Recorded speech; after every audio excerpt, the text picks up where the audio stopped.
Hello and welcome to Module 2, Lesson 2, where we calculate out your deficit.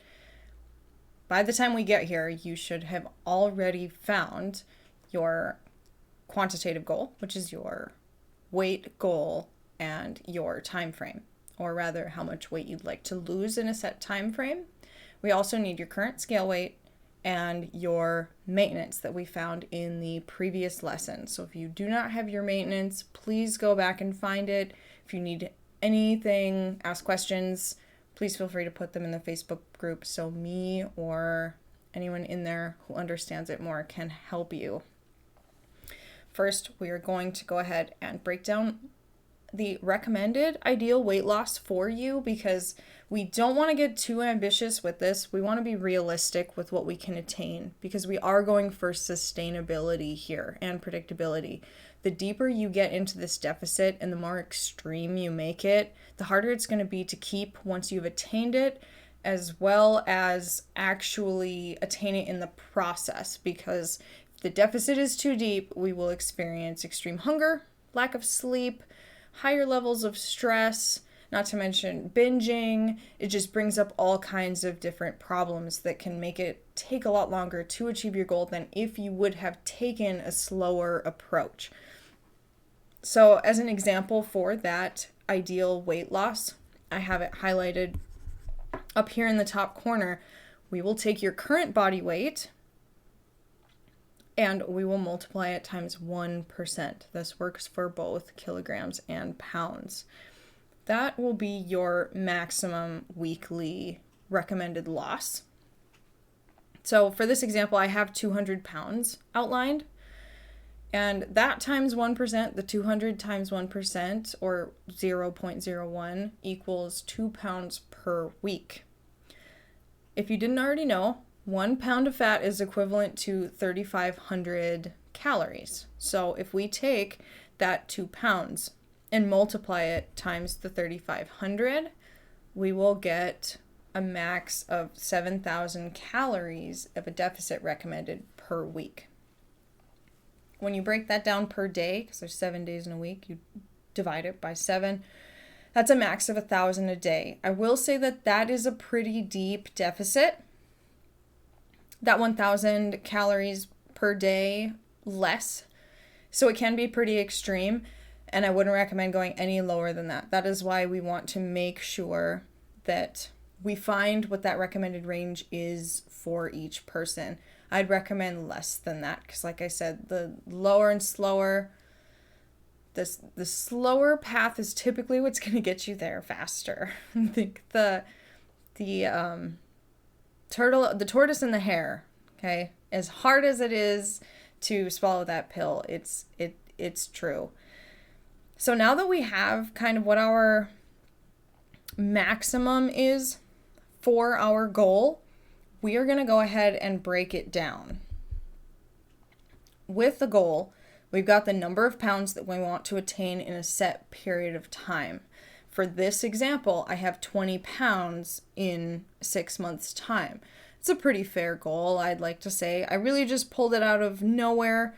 I say it's kind of a common one, but we'll go ahead and give it a try. I've plugged it in here in box labeled with a 2 as the 20 pounds, and we're going to multiply it times that 3,500 calories, because it equals 1 pound of fat. 20 pounds times 3,500 is going to give us our goal in terms of what kind of deficit we want to see over the course of that 6 months. So just plugging it into a calculator, got 20 times 3,500. You can use your own number of pounds here. I got 70,000, a nice round number. So that'll be the total calories that we're going to want to consume less of over the course of the next 6 months, less than whatever our maintenance is. Next, we're going to take our time frame, okay? So this 70,000 calories per month, or over the course of 6 months, we're going to divide it by that number of months. We're going to divide it by 6, okay? So we can make it more realistic. Instead of just being like, oh, I have to eat less than 70,000 calories in 6 months, we're going to break it down all the way to the number of days. So we can keep track of it day by day and even week by week if you follow a less consistent pattern. So I got 11,600-ish. I'm going to keep it pretty round in the end, as long as it's a number you can remember pretty well. We're not going to remember this one in particular, but those very finite numbers aren't going to matter as much in the long run. So then we are going from the number of calories of a deficit per month, we're going to break it down to a week. So there are about 4 weeks in a month. Okay, so we're going to take that number you have on your calculator and divide it by 4. So now I got about 2,900 something. I'm going to round that to 3,000. That's how many calories we're going to want to lose in a week. We're going to go farther and take it per day. So there's 7 days in a week. And we're going to divide it by 7. So here I have 416.